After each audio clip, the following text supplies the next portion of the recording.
I'll drill the hole and you guys can tap the tap in. So where do you think, Kayla? If we got a root here, got the tree, we got a branch right there. So okay. You should. Okay. And then take the hammer and you're gonna pound right here. You don't need to pound real hard, just tap it. Oh, that doesn't make any noise. Keep going. Okay. Keep going. Hang that one on there. Okay. Tap like this. Ah! That goes right through there. Ah! And then this just keeps all the junk out of there.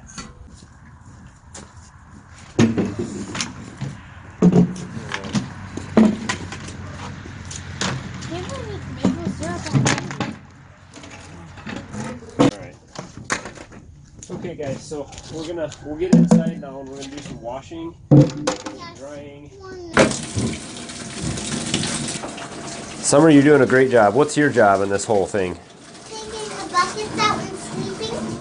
Taking the buckets out and sleeping by the heater? Sounds like fun. Looks like the sap's running. Kayla, maple syrup employee number 1. Please take 2 buckets that are big and square inside with lids. So if you need a square lid, does this one fit? Take that one in. You failed. Well, it is the beginning of February, and this is generally very early to tap trees, but last year I missed a whole week of good run. You know, sap was running for a good week before I really got things together and got started tapping. So I want to tap early this year. Things freeze, I don't really care. I'll take the frozen sap in and put it in the evaporator, and we'll evaporate it that way. But we have a lot to do today. So I've got the family all together. We're making it a maple syrup day, and we're gonna get all the buckets washed, all the taps cleaned, the tubing cleaned, and we're gonna tap all the trees around our yard here. So we've got about 10 or 11 trees right around the property here up front. We're gonna get all those tapped today. And then tomorrow I'll get out into the woods and see what kind of a mess it is out there. It rained and had a lot of snow melt, so we might have a flooded mess back there again. I haven't even looked, but we'll get those trees tapped tomorrow. So today we're just getting cleaned up, ready to go, and starting some taps around the house. So basically we have just about all of our buckets up here, and the girls are taking them in. They're getting washed in the bathtub inside, soap and water, hot soapy water, getting all cleaned up, and then brought back out here. And then we need to rinse them off, right? Yep. So that one's clean, ready to go? Yep. Okay. And so we just been taking them over with the hose, rinsing them all off, make sure there's no soap on them, and then setting them aside, ready for trees, taps, and sap.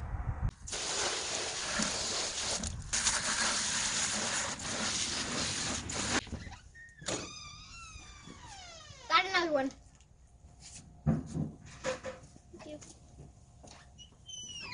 Thank you.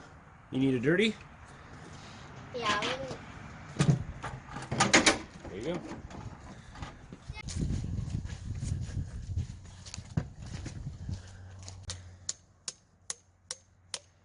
Keep going. Okay, that should be good. All right, last one. No, we have one more. Okay. So we've got quite a few washed already. We've got 12 here, and we've put a few out on the trees. You can see one out there. So we're gonna get all the trees tapped around the house today. There's 11 maples that are right up close to the house here. So, okay, so here's last year's tap, or last year or the year before. So we had, so let's put it at least a few inches away. So let's put one like right here. Okay. Then you should drill it on a little bit of an angle. Like and then, upwards or downwards? Nope, you want the sap to flow out. So. Yep, doesn't need to be super big angle, just like a little bit. Yep, just like that. Hang on. You gotta push on it a little bit. Go all the way in until you hit it, or until you get to the... More? A little bit more until you get to the edge of the tape. Okay, that's good. Perfect. Okay.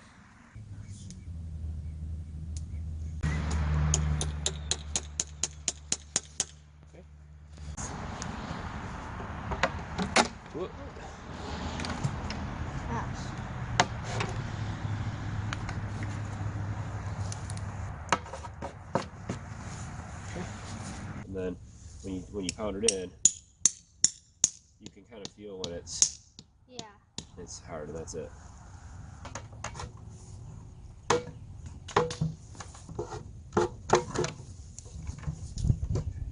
These kind of hang down. So.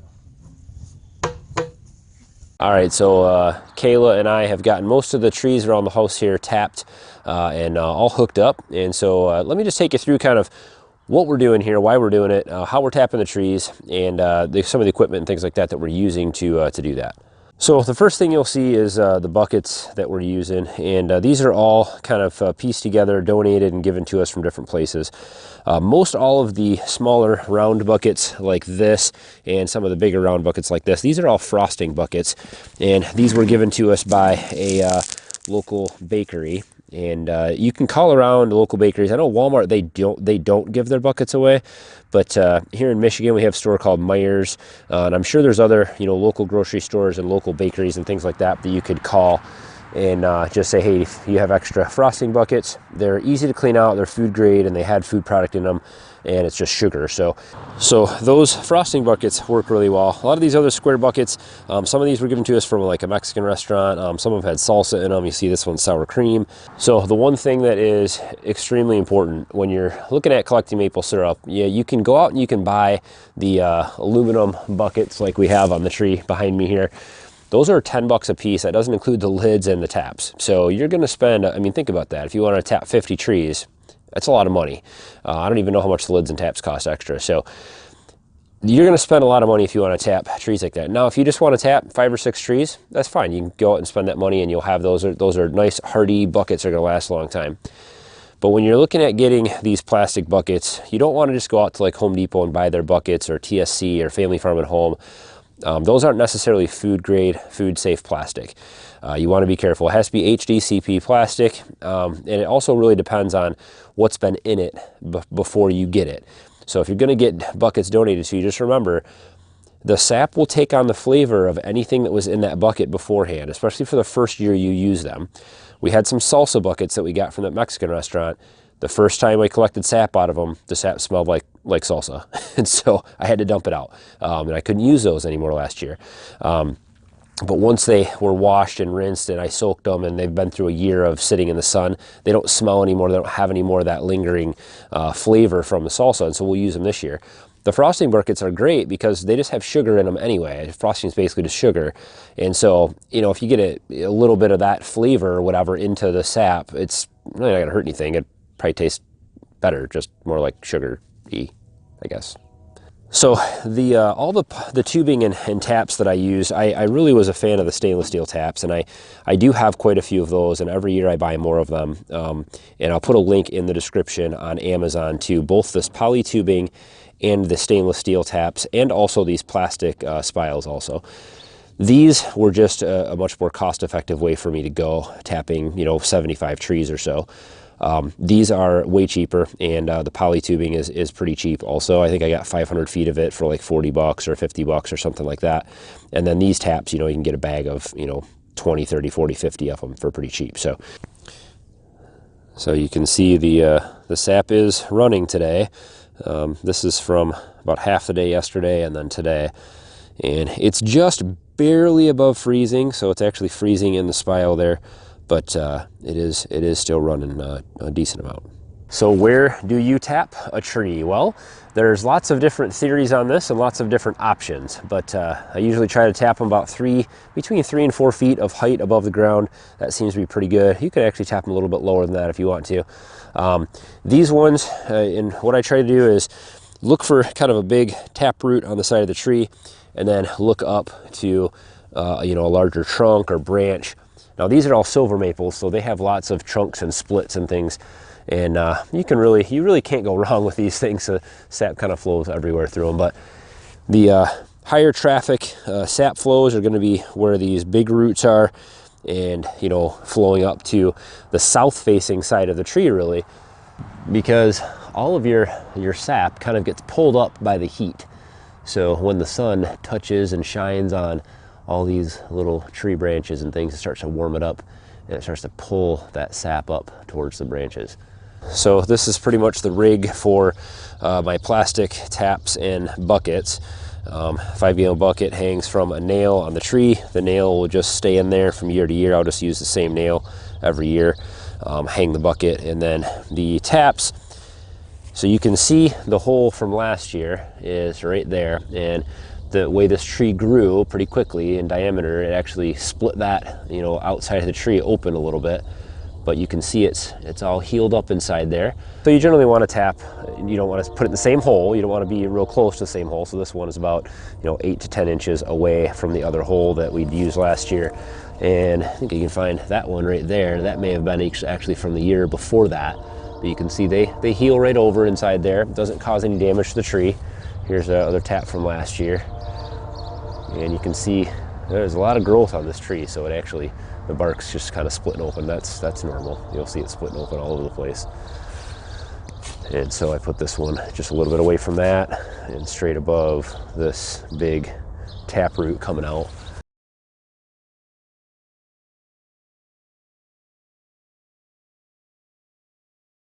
So the type of tap that you use is going to determine what size drill bit you use to drill your holes.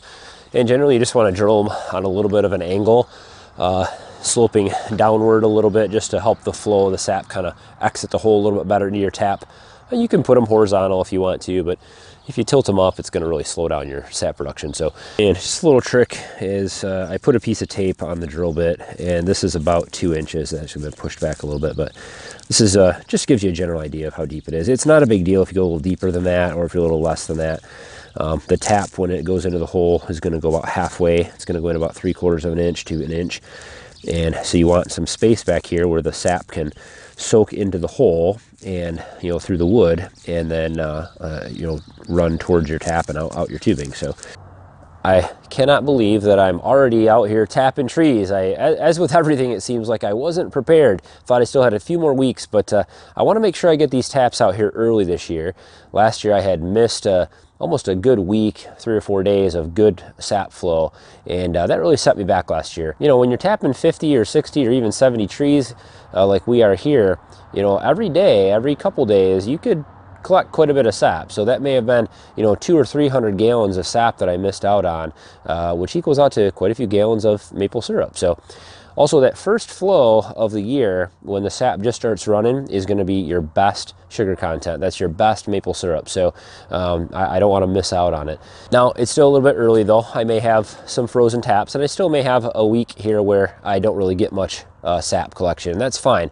That gives me another couple days to get all the rest of my taps put out and get my evaporator cleaned up and ready to use this year. So when should you tap your trees? Well, from my limited experience, and I'm no veteran maple syrup producer here, but from my experience, you really have to watch the weather. There's a lot of factors at play. So when the temperatures are steadily in about the 20s at nighttime or below that, and then they just hit above 32 degrees during the day. Even like today, it's just at 32 degrees and the sap is just flowing just a little bit. Yesterday, it was a lot warmer than that and the sap was flowing quite a bit. And so you want those temperatures to drop below freezing at night, and then just above freezing in the 30s usually is the best during the day. A lot of other factors involved there, sunshine and storm systems coming through and the pressures and all kinds of other things, but that's kind of a general rule of thumb. If you're looking ahead at your weather and you start to see a few of those days in a row, then you probably want to get your taps out. So this will start a series on how to make maple syrup from start to finish. So we're out putting our first taps out today. Tomorrow we're going to put more taps out. We're going to go through the whole process of collecting and storing and transferring sap from one container to another. We're going to talk about using the evaporator, whether you're doing small scale or large scale, and we'll talk about all that stuff. We're going to talk about filtering. We're going to talk about processing and finally, you know, finishing off your syrup and how to tell exactly what the right sugar content should be. We're going to talk about bottling and all that good stuff. So stick around for all the maple syrup fun. And of course, don't forget to subscribe so you get notified when we post these new videos. You'll get a little notification on your phone or your iPad or your computer to let you know when a video is ready to be viewed. So love to have you guys follow along. Don't forget to hit thumbs up on every video. It makes a huge difference for us. And as always, guys, thanks for watching. Have a good one.